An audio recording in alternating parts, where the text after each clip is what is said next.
Baik, Romo, terima kasih Bapak Ibu dan OMK senior sekalian. Tadi sebenarnya dalam gladi ya, kemarin dalam gladi itu ada sebelum saya itu ada Pak Mas Apri ya. Tapi mungkin apa setelah saya? Baik, mungkin setelah saya aja. Oke. Baik. Rekan OMK sekalian, selamat siang. Sudah lapar? Sepertinya sama. Ada yang belum mengenal saya? Sepertinya kalau wajah familiar sekali ya. Tapi kalau nama mungkin ada yang belum kenal. Ya, nama saya Antonius Widiatmoko. Saya adalah salah satu ketua stasi Taman Sari. Saya bersama dengan seorang perempuan, saya suaminya beliau. Namanya, baik. Ini supaya lebih mengenal, ini adalah seorang perempuan yang menjadi istri saya. Istri ini orang dikuasai ya. Silakan. Istri ini kon ngomong bareng ya. Ayo Bu, silakan Bu. Ya, terima kasih atas waktunya. Apa kabar OMK? Baik. Nanti kalau saya tanya baik, bilang bahagia aku ikut Kristus. Gerakannya gimana Mbak Cindy? Tahu? Ya, ini ya gerakannya. Bahagia aku ikut Kristus, gitu ya. Nanti bilang saja yang keras ya. Apa kabar OMK? Baik.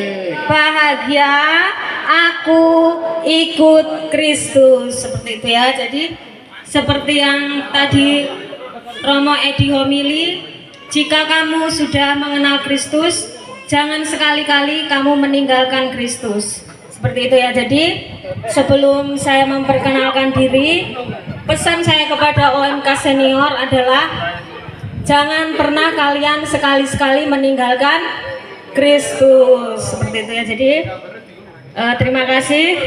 Sebelum memulai sharing, saya akan memperkenalkan nama saya Yuliana Dani Trimulyani. Biasa dipanggil Bu Yuli atau Mbak Dani ya. Jadi saya adalah pendamping dari Bapak Antonius Widiatmoko, memiliki 3 orang anak. Pendamping atau istri Bu? Pendamping sekaligus istri Romo. Jadi memiliki 3 orang anak, Jonathan, Stephanie, dan Felix ya. Jadi seperti itu. Jadi mungkin untuk sharing akan dimulai oleh Pak Anto. Nanti saya akan menambahkan sedikit. Apa kabar OMK senior? Baik. Bahagia aku ikut Kristus. Seperti itu. Bahagia aku ikut Kristus. Saya hanya ingin men-sharingkan bagaimana saya mengenal beliau sampai sehingganya sekarang menjadi teman tidur. Kalian belum dapat teman tidur toh? Nah, tadi sudah disampaikan oleh Romo bahwa ada rencana ya, ada rencana dari sekarang usianya berapa, lalu kemudian rencananya apa ke depan. Nah, berkaitan dengan itu saya akan menceritakan bagaimana saya bertemu dengan pendamping saya. Tadi sudah dinyatakan pendampingnya. Nah, awal mulanya sebenarnya nanti bisa diambil garis tengahnya ya. Awal mulanya saya dikenalkan sebenarnya sama beliau ini oleh kakak ipar saya. Jadi nanti kalau kalian punya kakak ipar, sudah punya kakak ipar atau belum, atau sudah mengenal beberapa orang yang sebelumnya, maka dijawil, Mas aku dikenalkan sama adiknya ya, kan gitu, supaya bisa. Jadi ceritanya begini, suatu hari kakak ipar saya itu datang ke tempat kos-kosan saya, membawa beliau ini. Wajahnya imut. Jadi waktu itu saya tanya, Dek kelas berapa? Belum kenal. Dek kelas berapa? Karena wajahnya imut, sekarang juga masih imut ya. Ya, lalu kemudian dia menjawab ya, menjawabnya begini, sudah nggak sekolah katanya kan gitu. Waduh, sayang sekali ya sudah nggak sekolah. padahal sudah tamat sarjana. Saya tanya, saya tanya di kelas berapa? Jawabannya sudah nggak sekolah lagi. Karena saya lihat wajahnya imut, maka saya tertarik. Nah, lalu kemudian saya bertukar nomor telepon. Sebenarnya saya dan beliau ini adalah generasi yang tidak mengenal gadget ya sebelumnya. Tapi begitu kenal, tadi kan saya Romo mengatakan usia ya, usia saya sudah waktu itu mengenal beliau di usia 30 tahun. Lalu beliau ini di usia 26 tahun. Jadi sudah usia yang seharusnya lepas landas ya. Tapi ternyata masih derum. Kalau kebo itu masih derum di kubangan ya. Tidak belum berjalan ke arah yang sesungguhnya. Nah, lalu kemudian setelah, kalau dulu sebenarnya kan nggak mengenal gadget ya, lalu itu awal-awal ada telepon yang masih ada, belum ada WA, baru SMS. Kami tukar-tukaran nomor telepon. Nomor telepon yang saya berikan kepada beliau itu sampai hari ini saya pakai, dan beliau juga menggunakan nomor telepon yang sampai hari ini digunakan untuk komunikasi saya. SMS saya pertama setelah berkenalan dikenalkan oleh kakak ipar, SMS saya yang pertama itu, "Dek, selamat malam, maukah jadi pacarku?"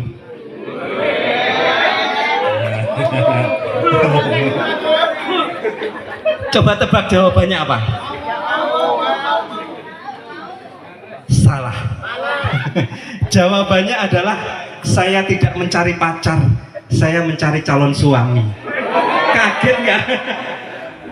Kaget nggak jawaban seperti itu? Kalau Anda jadi cowok dijawab seperti itu, apa jawaban berikutnya?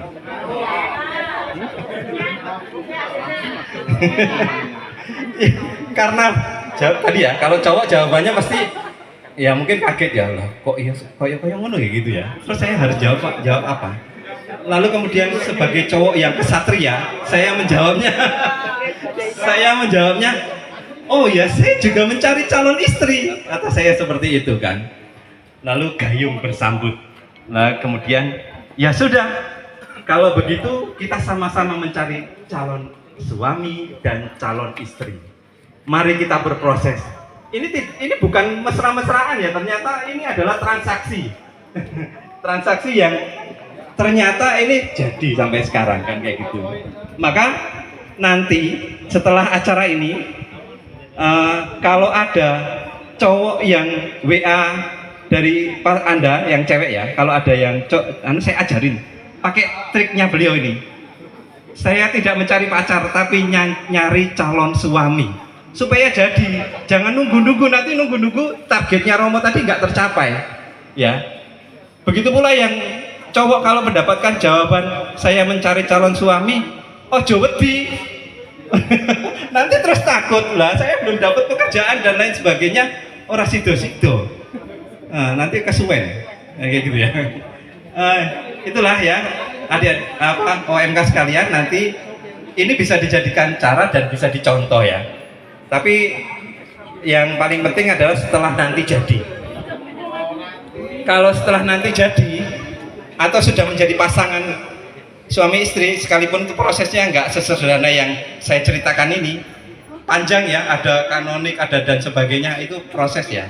Karena transaksi tadi ternyata berproses sampai dengan 3 tahun baru menjadi pasangan. Itulah yang disebut pacaran. Tapi pacaran yang sudah modern ya, sudah semi transaksional ya. Dan karena di situ ada perdebatan. Nanti kamu, karena waktu itu beliau bekerja di Jakarta, saya bekerja di Lampung Timur. Itu terjadi transaksi tawar menawar. Kue Bali opo aku sing nang Jakarta. Nah itu sehingga terjadi pertemuan yang sampai hari ini kan kayak gitu. Nah, yang saya ingin katakan setelah menjadi pasangan suami istri, itu yang paling penting adalah satu ya. Kalau menjadi pasangan suami istri itu sama dengan makan bersama ya. Kalau adik-adik sekalian pernah nggak satu kelompok makan bersama, pesan di satu rumah makan ya. Misalnya 5 orang. Si A pilih pecel, si B pecel lele, si C rendang, si Lalu kemudian sudah disajikan di satu meja ya. Lalu si yang pecel tadi ngelirik, kok enak ya makan rendang. Saya nyicipin ya. Seperti itu sering terjadi kan ya. Sudah pesan masing-masing tapi masih mencicipi makanan yang dipesan oleh temannya. Tapi jangan sekali-kali ya Dek ya. Kalau sudah menikah saling mencicip.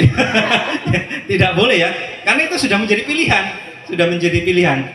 Sudah milih, saya milih Mbak Dani, lalu Mbak Dani milih saya tidak akan pernah melirik hidangan yang disajikan di meja bersama. Oke, tidak boleh mencicipi. Saya kira itu yang bisa saya sharingkan ya. Sekali lagi, targetnya harus dicapai ya, karena sekarang sudah ada perencanaan yang ke depan. Saya sudah umur sekian, besok harus bagaimana? Kan kayak gitu. Kalau ada tawaran-tawaran yang seperti saya ceritakan, ojo ditunda-tunda, sekarang juga kerjakan. Oke, terima kasih. Selamat siang. Ini ada sharing dari ibunya sekalian. Ya, Ibu sekarang sharing, Ibu. Ya, sedikit menambahkan. Jadi seperti yang sudah diungkapkan oleh Pak Anton tadi, bahwa setiap hal yang akan kita lakukan atau akan kalian lakukan,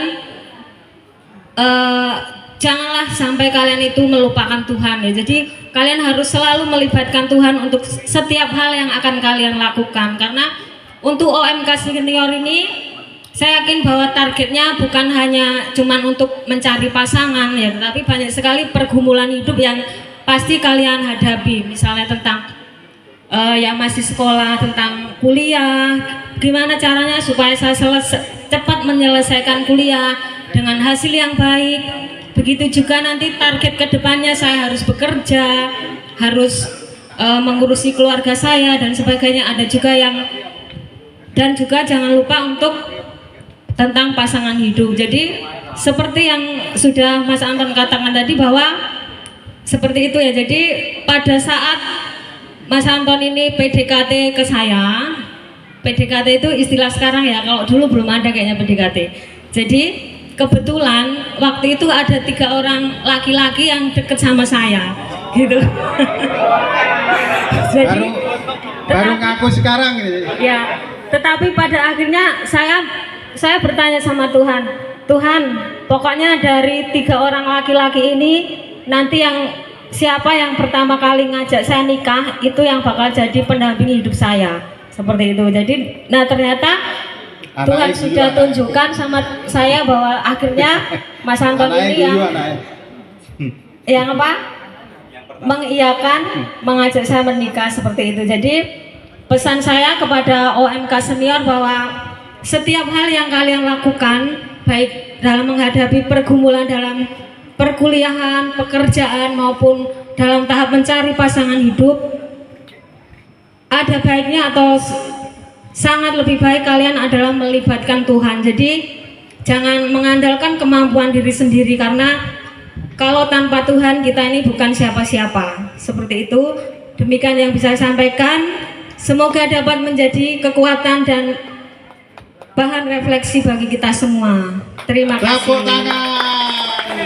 Terima kasih Bapak Ibu Anton yang telah memberikan sharingnya.